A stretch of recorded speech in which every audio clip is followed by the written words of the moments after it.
Selamat sore, perkenalkan, nama saya Joses Radema, mahasiswa Politeknik Negeri Jakarta, dengan NIM 13170500137. Jadi di sini saya ingin menjelaskan Surat Edaran Menteri Tenaga Kerja Nomor 1 Tahun 1997 tentang nilai ambang batas faktor kimia udara di lingkungan kerja. Jadi di sini Menteri itu sebelumnya udah membuat undang-undang namun belum lengkap, yaitu Undang-Undang Nomor 1 Tahun 1970 tentang nilai ambang batas faktor kimia yang ditetapkan berdasarkan Surat Edaran Menteri Tenaga Kerja Transmigrasi dan Koperasi. Jadi surat edaran ini untuk disempurnakan atau meregenerasi undang-undang sebelumnya.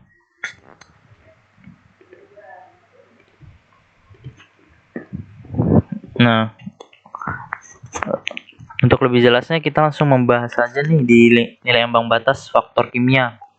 Nah, di nilai ambang batas ini ada tenaga kerja, ada tempat kerja, ada nilai ambang batasnya itu yang membahas itu untuk para pekerja itu maksimal rata-ratanya itu tidak melebihi waktu 8 jam sampai 40 jam seminggu.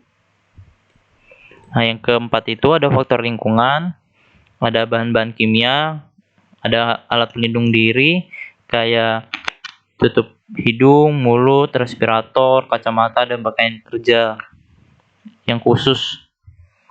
Yang ketujuh itu ada pengurus suatu perusahaan atau pemimpinnya. Yang ke-8 itu dibagi 3. Yang pertama itu usaha milik sendiri atau perorangan.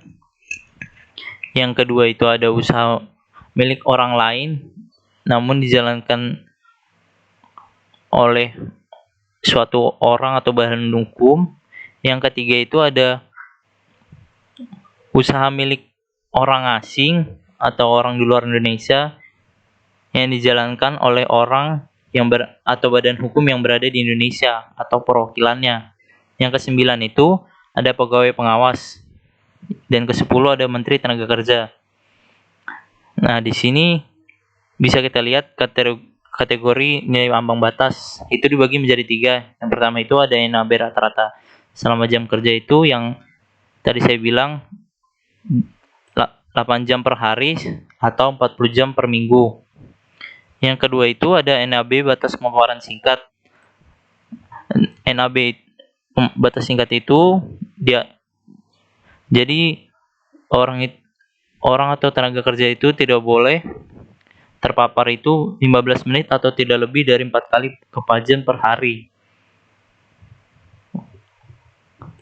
Lalu yang ketiga itu ada NAB tertinggi, yaitu kadar tertinggi bahan-bahan kimia di lingkungan kerja yang tidak boleh dilewati selama melakukan pekerjaan. Nah, lalu ada kegunaan nilai ambang batas. Jadi fungsi di sini akan membahas apa sih nilai ambang batas itu.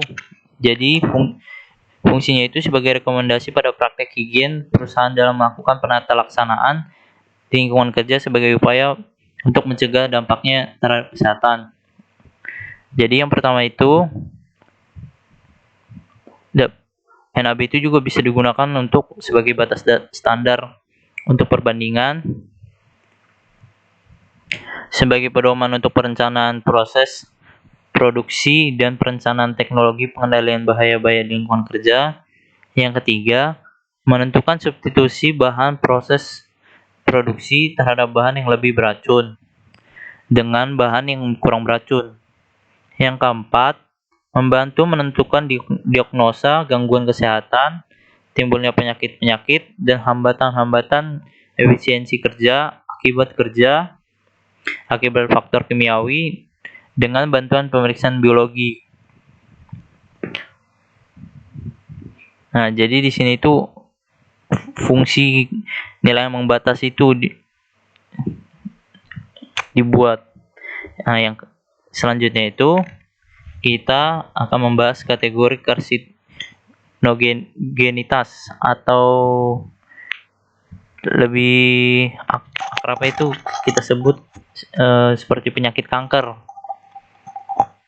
yang menyebabkan penyakit kanker. Nah, di sini ada bahan-bahan kimia yang bersifat karsinogen. Jadi dibagi menjadi 5. Yang pertama itu terbukti karsinogen untuk manusia atau confirmed human carcinogen. Jadi di sini itu bahan-bahan kimia yang berefek terhadap manusia atas dasar bukti dari studi-studi atau bukti klinik yang meyakinkan dalam pemajanan terhadap manusia yang terpajan. Jadi ini golongan yang terkena bahan-bahan kimia yang udah terbukti. Nah, untuk golongan A2 ini masih diperkirakan karsinogen untuk manusia atau suspek human karsinogen. Nah, jadi di sini itu masih bahan kimia itu masih dilakukan uji coba kepada binatang percobaan dengan dosis tertentu untuk mengetahui bahaya-bahaya udara di lingkungan kerja tersebut. Nah, yang ketiga itu ada karsinogen terhadap binatang. Jadi bahan-bahan kimia bersifat karsinogen pada binatang percobaan pada dosis relatif tinggi, pada jalan yang ditempuh, lokasi tipe histologi atau mekanisme yang kurang sesuai dengan pemajanan terhadap tenaga kerja yang terpapar. Yang keempat itu ada tidak diklasifikasikan karsinogen terhadap manusia, atau yang dimaksud itu nggak ada data sama sekali kalau di lingkungan kerja tersebut ada pencemaran lingkungan udara.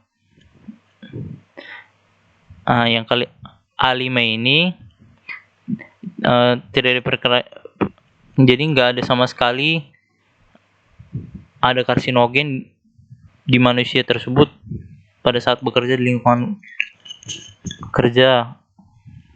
Nah, yang lalu ada nilai ambang batas campuran. Nah, di sini ada apabila terdapat lebih dari satu bahan kimia berbahaya yang bereaksi terhadap sistem atau organ yang sama di suatu lingkungan kerja, maka kombinasi pengaruhnya perlu diperhatikan. Jika tidak dijelaskan lebih lanjut, efeknya dianggap saling menambah. Nah, di sini ada 2 kasus, yaitu kasus yang dalam keadaan umum dan kasus khusus. Nah, di kasus khusus ini itu yang NAB-nya itu udah melewati komposisi NAB yang seharusnya. Ya, ini dapat kita lihat ya. Ini ada yang berefek sendiri-sendiri, ada NAB untuk campuran debu-debu mineral. Ya, ini sisanya di bawahnya catatan kaki.